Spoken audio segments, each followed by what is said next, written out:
Hai, jumpa lagi di Jagat Review TV. Selamat menikmati informasi berita hari ini. Elon Musk tampaknya kini benar-benar akan beli Twitter.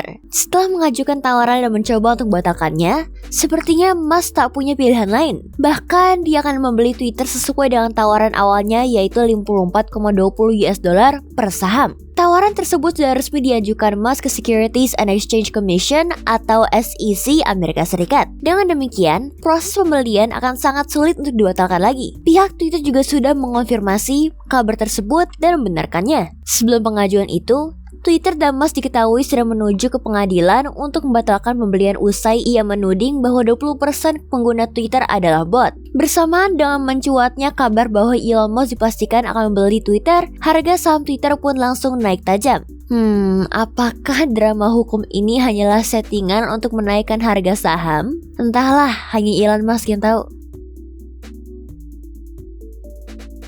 Instagram mengumumkan bakal menambah slot iklan dalam aplikasi mereka, yaitu di Home Explorer serta di bagian halaman profil pengguna. Brand kini sudah dapat memasang iklan di Home Explorer alias halaman pertama yang dilihat pengguna ketika mengunjungi tab Explorer. Sebelumnya, Instagram hanya menampilkan iklan ketika pengguna mulai scrolling feed di Explorer. Tapi sekarang begitu membuka tab Explorer, pengguna akan langsung disuguhi iklan. Untuk iklan di halaman profil dikatakan masih dalam tahap uji coba. Nantinya ketika pengguna mengunjungi profil orang lain dan mulai scrolling feed, bakal ada selipan iklan di antara foto dan videonya. Instagram mengatakan akan bagi hasil dari iklan yang tampil di feed profil mereka. Selain itu, Instagram kini juga menguji coba jenis iklan AR dan iklan post loop alias iklan sebelum konten Reels diputar ulang. Gimana nih pendapat kalian?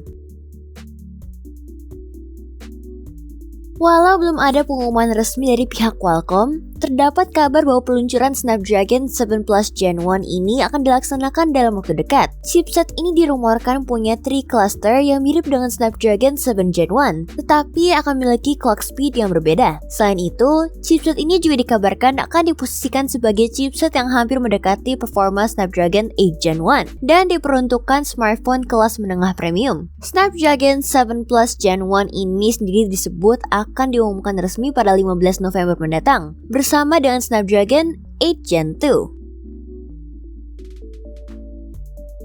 Sebelumnya sempat muncul rumor bahwa Apple ingin membawa kembali Touch ID alias sensor sidik jari ke iPhone. Apple dikatakan sedang bereksperimen dengan Touch ID di bawah layar. Sementara itu, mereka juga mempertimbangkan untuk membawa Touch ID ke tombol power seperti di iPad Air dan iPad mini. Meski begitu, tampaknya kita belum bisa melihat Touch ID kembali dalam waktu dekat, setidaknya dalam beberapa tahun mendatang. Raksasa Cupertino itu tampaknya masih akan bertahan dengan Face ID sebagai autentikasi biometrik satu-satunya pada iPhone saat ini. Sebagai informasi, Apple mulai menggantikan Touch ID yang ada di tombol home ketika mereka menggunakan desain baru pada iPhone X di 2017.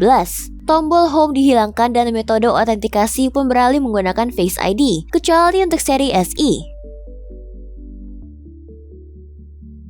Huawei baru saja menambahkan satu lagi perangkat baru yang akan melengkapi keluarga Huawei Nova 10 series dengan kehadiran Huawei Nova 10 SE. Memiliki bobot 187 gram dan ketebalan hanya 7,39 mm, Huawei Nova 10 SE hadir dengan desain Star Orbit, di mana ini merupakan penyebutan untuk setup dua sensor kamera belakangnya. Layarnya sebesar 6,67 inci, panel OLED dengan resolusi FHD+, dan refresh rate 90Hz. Dapur pacu utamanya menggunakan chipset Qualcomm Snapdragon 860G yang sayangnya tidak memiliki dukungan 5G. Kamera utamanya sendiri memiliki sensor utama 108 megapiksel yang dipadu dengan 8 megapiksel ultra wide dan 2 megapiksel macro dengan kamera selfie 16 megapiksel. Kapasitas baterai 4500 mAh, didukung charging hingga 66 watt, dan cukup menarik perangkat ini tidak menggunakan Harmony OS tetapi berjalan dengan EMUI 13. Belum diketahui harga jual dari perangkat ini, tapi kemungkinan baru akan dijual di China lebih dulu. Samsung Galaxy A53 memang belum lama ini diumumkan. Kabar soal penerusnya, Galaxy A54 udah mulai berdatangan. Salah satunya, kabarnya kemungkinan kamera utama yang dipakai di perangkat ini malah downgrade dibandingkan dengan pendahulunya. Sebelumnya di Galaxy A53 atau A52 pakai kamera utama 64 megapiksel, di Galaxy A54 ini kayaknya bakal pakai sensor resolusi hanya 50 megapiksel saja. Dan tidak ketinggalan, sensor depth juga disebut akan hilang dari perangkat seri A terbaru ini. Wah, benar atau enggak ya? Kita tunggu saja kabar selanjutnya dari Samsung.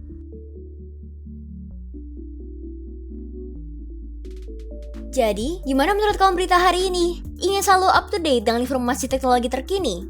Jangan lupa subscribe dan follow Jagat Review ya. Sampai jumpa di informasi menarik selanjutnya.